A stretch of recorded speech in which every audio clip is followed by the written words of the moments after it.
왜 그토록 많은 원수들이 다윗 주변에 머물러 있었을까요?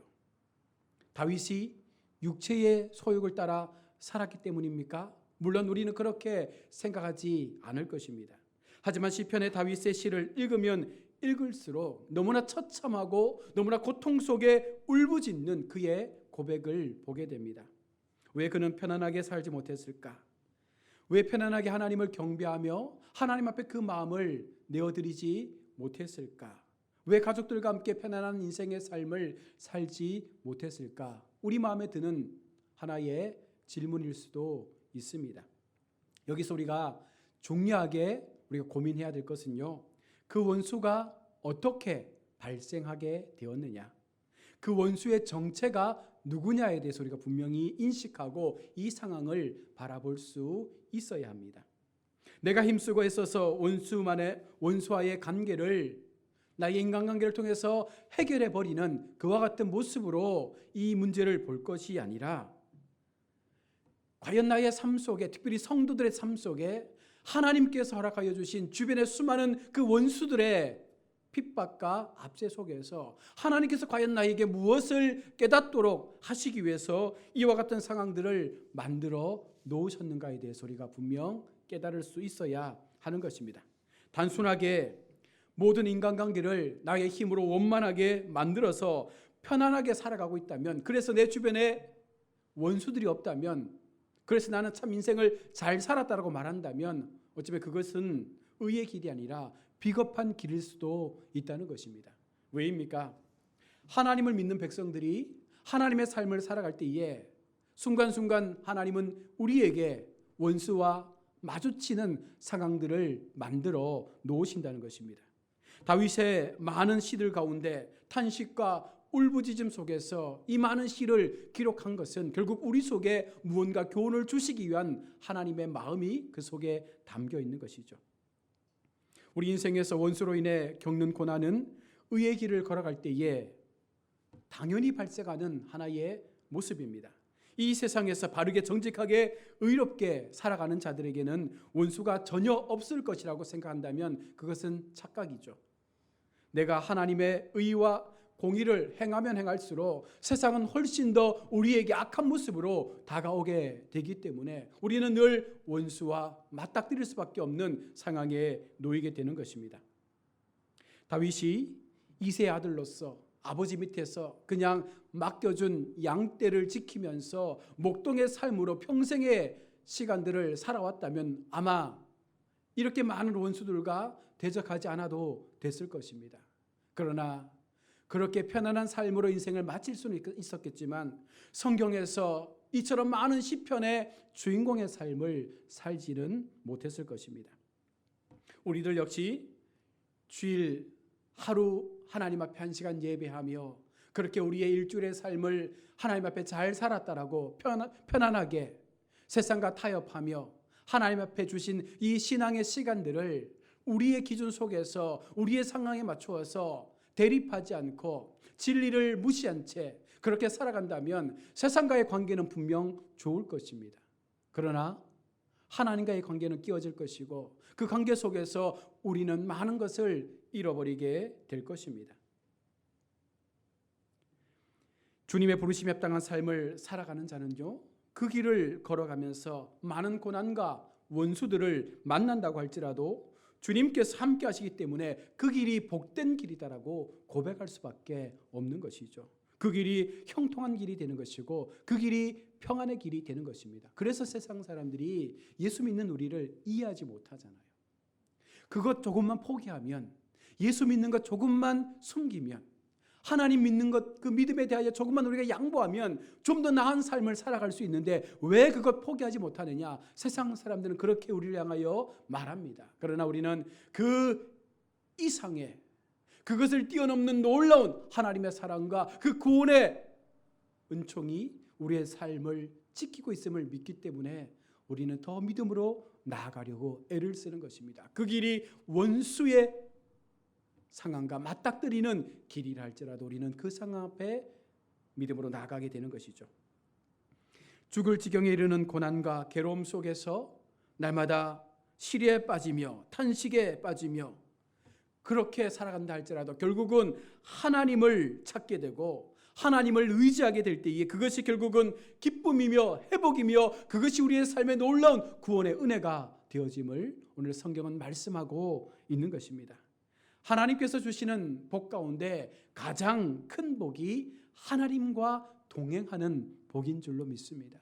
우리 모두가 하나님과 동행하는 것만으로도 만족하며 그 하나님의 동행 앞에 우리의 인생을 맡길 수 있다면 여러분 어떤 상황 속에서라도 하나님께서 우리를 붙잡고 계신다라는 그 믿음의 확신이 우리의 삶을 더 아름답게 만들어 갈 것입니다.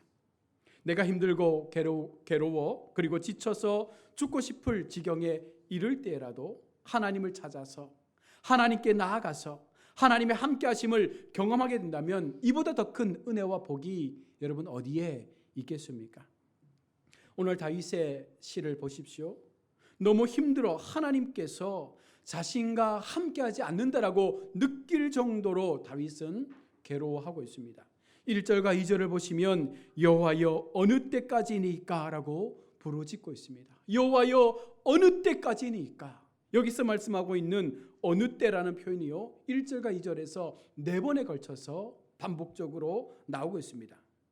어느 때까지 나를 잊으시고 나에게 보이지 않으시고 숨어만 계시겠습니까? 라는 그 표현이 다윗의 마음 가운데 어느 때까지라는 이 단어로 우리 가운데 고백되고 있는 것이죠. 얼마나 고통스러웠으면 하나님 왜 숨어 계십니까? 하나님 왜 나에게 나타나지 않는 것입니까? 하나님 나에게 나타나셔서 지금의 상황에 대하여 하나님 이 문제를 해결해 주옵소서. 이 다윗의 절박한 심령이 바로 오늘 어느 때까지입니까? 라고 고백되고 있는 것입니다. 그리고 자신의 영혼에 번민하고 종일토록 그 마음이 근심하는 것으로 지쳐 있기에 이것이 어느 때에 끝나겠습니까? 라는 그 마음을 하나님 앞에 고백하는 것이죠. 그리고 원수들이 자신들을 치며 자랑하는 것이 어느 때까지 지속되겠습니까? 이 탄식과 시리가 이 단어 속에 포함되어져서 하나님 앞에 울부짖음으로 고백되고 있는 것입니다. 여러분 우리에게도 그런 마음이 있지 않습니까? 하나님 어느 때까지 지금 나의 상황이 이렇게 가야 합니까? 하나님 어느 때까지 이 코로나의 상황이 지속되어야 합니까? 하나님 어느 때까지 이 한국교회가 이처럼 고통 속에 있어야 합니까? 여러분 이 마음들을 가지고 하나님 앞에 지금 다윗은 울부짖고 있는 것입니다. 여러분 인간은 기약 없는 기다림에 지칠 때가 많습니다. 오랫동안 기다리지 못합니다. 그런데 인내하지 못하는 자는요 하나님의 뜻을 이룰 수 없죠. 지금 다윗도 하나님 앞에 어느 때까지라고 부르짖지만 이 기약 없는 하나님을 향한 그 믿음의 고백을 하나님 앞에 드리지만 언제 이 문제가 해결될지 다윗은 알 수 없습니다. 고난 속에서 하나님의 섭리를 생각하게 만드는 것이죠. 반드시 하나님께서 언젠가 나를 도울 것이다라는 그 믿음에 근거하며 지금 다윗은 하나님 앞에 그 마음을 쏟아내고 있는 것입니다. 이런 소망이 있어야 여러분 기다릴 수 있는 것이죠. 우리가 코로나 시대를 살아가면서 우리에게도 이런 소망이 있어야 합니다. 반드시 하나님께서 이 상황을, 이 땅의 상황을, 이 코로나의 상황을 반드시 하나님의 은혜로 회복시킬 때가 있을 것임을 우리가 믿는 그 믿음의 소망이 있어야 한국 교회와 우리 믿음의 성도들이 기도하며 지금 이 상황을 버티고 견디고 이겨낼 수가 있는 것입니다. 다윗이 1절과 2절에서 절망에 빠져서 탄식만 했다면 다윗은요 그냥 세상 사람들처럼 그렇게 아무런 의미 없는 모습으로 우리 가운데 남게 되었을 것입니다. 다윗은 답답한 그 심정 가운데 하나님 앞에 기도합니다. 3절 상반절에 여호와 내 하나님이여 나를 생각하사 응답하시고 나의 눈을 밝히소서.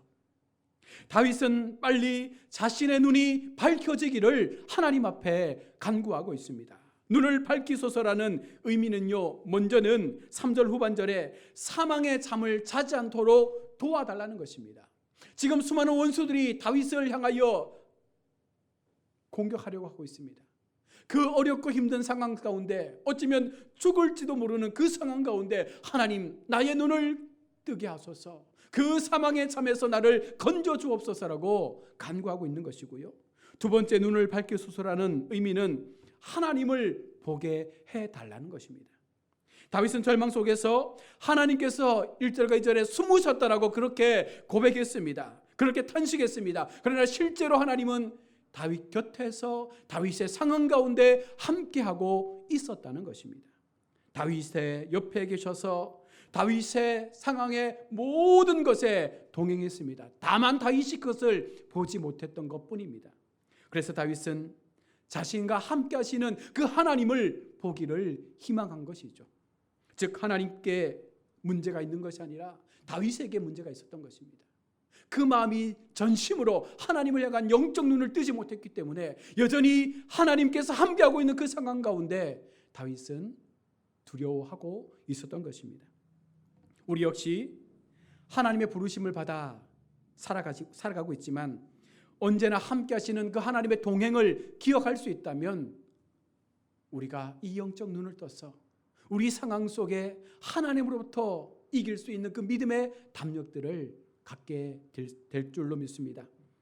그리고 5절과 6절에서 우리는 다윗의 확신을 보게 됩니다. 다윗의 신앙을 엿볼 수 있는데요, 바랄 수 없는 중에 바라는 그 믿음이 다윗을 통하여 고백되어집니다. 5절에 기뻐하리이다, 6절에 찬송하리니, 이 두 가지의 이 단어가요 미완료 시제로 기록되어져 있는 단어입니다. 즉 내가 주님의 구원을 기뻐할 것이고 주님의 그 은혜를 찬송할 것인데, 지금 다윗의 상황이 변한 것이 없다는 것입니다.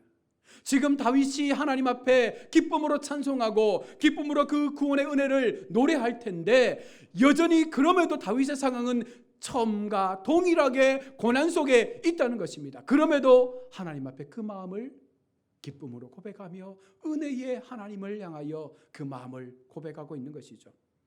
1절과 2절만 보면 교인들이 세상에서 겪는 이 어려움과 절망의 상황에서 탄식하며 호소하는 것과 다를 바 없지만, 시가 여기에서 그쳤다면 그것은 단순한 그냥 탄식의 시로 끝날 뿐이지만, 하지만 다윗은 절망 중에 기도하는 것입니다. 그리고 나아가 하나님 앞에 자신의 이 고난으로부터 구원해 주실 것을 믿고 있다는 것이죠. 현재 이 고난이 해결되지는 않았지만 반드시 하나님께서 이 고난 앞에 해결해 주실 그 하나님의 은혜를 다윗은 고백하며 찬양하고 있는 것입니다. 그리고 하나님의 사랑을 의지하며 살았음을 5절은 말씀하죠. 그래서 그가 확신에 찬 모습으로 기뻐하며 찬송할 수 있었는데, 5절에 등장하는 이 사랑이라는 단어는요, 우리가 잘 알고 있는 히브리어의 헤세드를 말하는 것이죠. 언약적 사랑, 값없이 주시는 그 하나님의 구원의 사랑을 기억하며 반드시 하나님 앞에 다윗이 그 마음으로 고백하며 기도할 때 하나님은 그 언약의 사랑을 통하여, 말씀의 사랑을 통하여 다윗의 상황을 회복해 주실 것을 믿고 있었던 것입니다. 절망 속에서, 사망의 잠에서 구원해 주실 분이 바로 하나님이심을 다윗은 믿었던 것처럼, 오늘 우리가 그 마음을 가지고 우리의 인생 가운데 우리가 당면한 인생의 아픔 앞에서, 문제 앞에서 우리가 이길 수 있는 희망과 그 삶의 자리가 보여지지 않는다 할지라도 여전히 나의 상황 가운데 함께하여 주시는 그 헤세드의 사랑 가운데 우리를 붙잡고 계시는 그 하나님을 믿는다면 여러분 희망을 가지시길 바랍니다. 소망 가운데 하나님을 바라보며 우리의 영적 눈을 떠서 여전히 우리와 함께 하시는 하나님의 동행을 기억하며 그 믿음으로 살아가시는 우리 모두가 될 수 있기를 바랍니다. 하나님의 언약, 하나님의 구원의 말씀을 의지하는 자만이 이 절망 속에서 기도할 수 있는 것이죠. 정말 힘들면 기도조차도 나오지 않을 때가 많지 않습니까? 그러나 우리 마음 가운데, 정말 내 심령 깊은 곳 가운데 하나님에 대한 마음, 하나님에 대한 그 간절한 믿음의 모습들, 정말 나를 얼마나 사랑하시는지에 대한 그 하나님의 사랑이 기억되어질 수 있다면 우리는 그 절망 속에서 오히려 기도하며 우리의 눈을 떠서 하나님을 바라보게 되는 놀라운 사랑 앞에 세워지게 될 줄로 믿습니다. 사랑 우리 성도 여러분, 올 한 해 동안 정말 우리를 붙잡고 계시는, 우리와 동행하여 주시는, 우리의 모든 삶의 인도자가 되어주시는, 어떤 걸음 가운데서도 우리를 결코 놓치지 아니하시는 그 하나님의 사랑을 기억하며, 오늘 다윗이 그러했던 것처럼 수많은 원수들이 우리의 삶을 둘러싸고 있는다 할지라도 하나님께서 나와 함께 하신다면 그 모든 원수조차도 우리는 두려움의 대상이 될 수 없음을 기억하며 이 믿음의 시간들을 담대하게 함께 걸어갈 수 있기를 주님의 이름으로 축원합니다. 아멘. 기도하겠습니다.